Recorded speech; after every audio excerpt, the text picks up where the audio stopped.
Dr. Jekyll was quite at ease. A fortnight later, by excellent good fortune, the doctor gave one of his pleasant dinners to some 5 or 6 old cronies, all intelligent, reputable men, and all judges of good wine, and Mr. Utterson so contrived that he remained behind after the others had departed. This was no new arrangement, but a thing that had befallen many scores of times. Where Utterson was liked, he was liked well. Hosts loved to detain the dry lawyer, when the light-hearted and loose-tongued had already their foot on the threshold. They liked to sit awhile in his unobtrusive company, practising for solitude, sobering their minds in the man's rich silence after the expense and strain of gaiety. To this rule Dr. Jekyll was no exception, and as he now sat on the opposite side of the fire, a large, well-made, smooth-faced man of 50, with something of a stylish cast perhaps, but every mark of capacity and kindness, you could see by his looks that he cherished for Mr. Utterson a sincere and warm affection. "I have been wanting to speak to you, Jekyll," began the latter. "You know that will of yours." A close observer might have gathered that the topic was distasteful, but the doctor carried it off gaily. "My poor Utterson," said he, "you are unfortunate in such a client. I never saw a man so distressed as you were by my will, unless it were that hide-bound pedant, Lanyon, at what he called my scientific heresies. Oh, I know he's a good fellow. You needn't frown. An excellent fellow, and I always mean to see more of him, but a hide-bound pedant for all that, an ignorant, blatant pedant. I was never more disappointed in any man than Lanyon." "You know I never approved of it," pursued Utterson, ruthlessly disregarding the fresh topic. "My will? Yes, certainly, I know that," said the doctor, a trifle sharply. "You have told me so."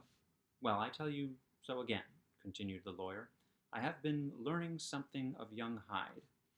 The large, handsome face of Dr. Jekyll grew pale to the very lips, and there came a blackness about his eyes. "I do not care to hear more," said he. "This is a matter I thought we had agreed to drop." "What I heard was abominable," said Utterson. "It can make no change. You do not understand my position," returned the doctor, with a certain incoherency of manner. "I am painfully situated, Utterson. My position is a very strange one. It is one of those affairs that cannot be mended by talking." "Jekyll," said Utterson, "you know me. I am a man to be trusted.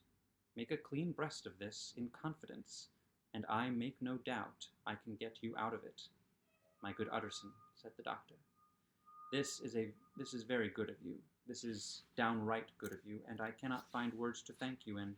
I believe you fully. I would trust you before any man alive, before myself, if I could make the choice.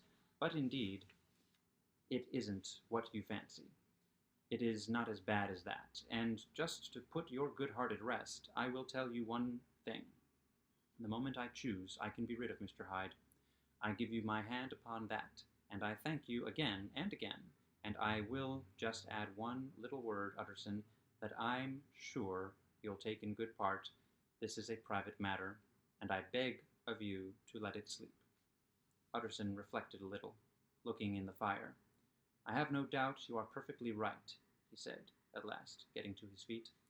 "Well, but since we have touched upon this business, and for the last time I hope," continued the doctor, "there is one point I should like you to understand.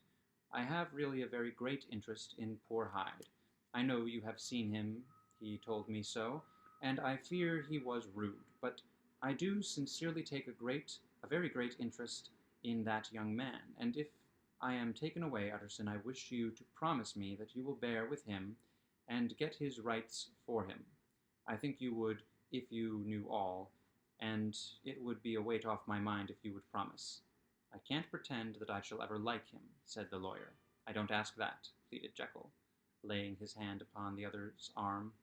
"I only ask for justice. I only ask you to help him, for my sake, when I am no longer here." Utterson heaved an irrepressible sigh. "Well," said he, "I promise."